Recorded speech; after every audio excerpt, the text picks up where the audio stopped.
आज हामी चाहिँ कफ चाहिँ ड्राई कफ र प्रोडक्टिभ कफ चाहिँ कुन कुन रोग माध्यमबाट चाहिँ हुन्छ र चाहिँ ड्राई कफ भइसकेपछि या त कुनै कफ भइसकेपछि चाहिँ कसरी चाहिँ ड्राई कफमा चाहिँ कुन मेडिसिन र जुन ड्राई कफ हुँदैन त्यो चाहिँ कुन मेडिसिन चाहिँ त्यतिखेर युज गर्ने त्यसको बारेमा हामी आज फुल डिटेलमा चाहिँ यही भिडियो मार्फत हामी आज बुझ्छौँ। यहाँ हेर्नुहोस्, कफमा चाहिँ एउटा हुन्छ ड्राई कफ, एउटा हुन्छ प्रोडक्टिभ कफ।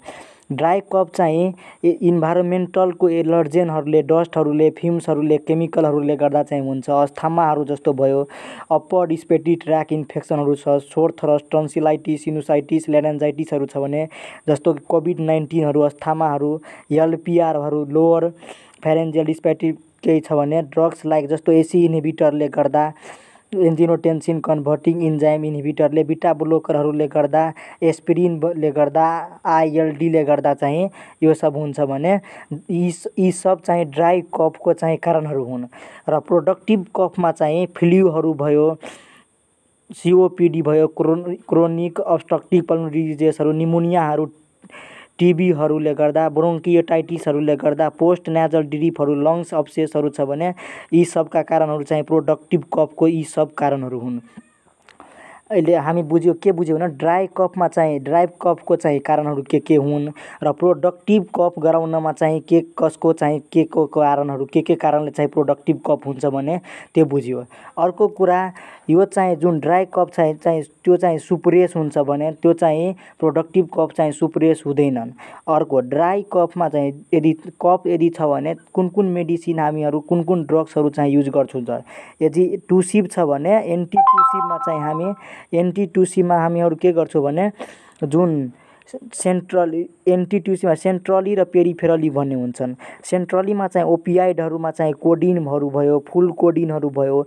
नन ओपियाइड्समा चाहिँ नोस्कापिन हुन्छ, डेक्स्टरमिथोर्फन भन्ने हुन्छ। र एन्टिहिस्टामिनमा चाहिँ क्लोरफिन एमाइन, डाइफिनहाइड्रिमिन भन्ने हुन्छ। प्रोमिथाजिनहरू चाहिँ युज गर्छ भने पेरिफेरलीमा चाहिँ एभोभ ल्यारेङ्क्स र बिलो ल्यारेङ्क्स भन्ने हुन्छ। एभोभ ल्यारेङ्क्समा चाहिँ लोजिन्स भन्ने हुन्छ, सिरप, हनी जुन महहरू हुन्छ त्यो भयो। बिलो ल्यारेङ्क्समा चाहिँ स्टिभ निबुलाइज हुन्छ, त्योहरू भयो।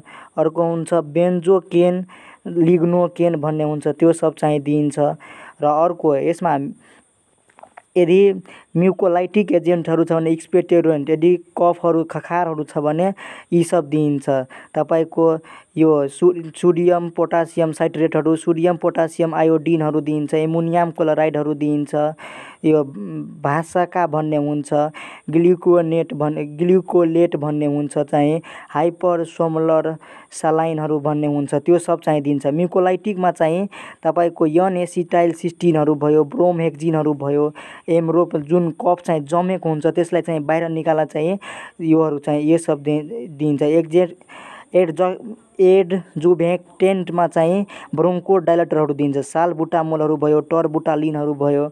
अर्को चाहिँ बोथ सेन्टरी र पेरिफेरली दुइटै यदि छ भने बेन्जोएट भन्छ जसलाई, त्यसमा के गर्छ भने म्युको रेगुलेटरी एजेन्टहरू दिन्छ। यसमा चाहिँ एन्टी इन्फ्लामेटरी कोर्टिकोस्टेरोइडहरू भयो, इन्डोमिथासिनहरू भयो। अर्को चाहिँ एन्टिकोलिनर्जिकमा चाहिँ आइप्राटोपियमहरू भयो, एट्रोपिनहरू। यसरी चाहिँ यो आज हामी बुझ्यो ड्रग्स चाहिँ कुन कफ चाहिँ के कारणले हुन्छ र सुक्खा कफ चाहिँ ड्राई कफ के कारणले भयो र प्रोडक्टिभ कफ चाहिँ के कारणले भयो। र अर्को कुरा चाहिँ कफ भइसकेपछि कुन मेडिसिनहरू युज गर्ने र मेडिसिन चाहिँ त्यसको चाहिँ क्लासिफिकेसन हामी पनि सब त्यो क्लासिफिकेसनहरू पनि सब पढे। हस् त।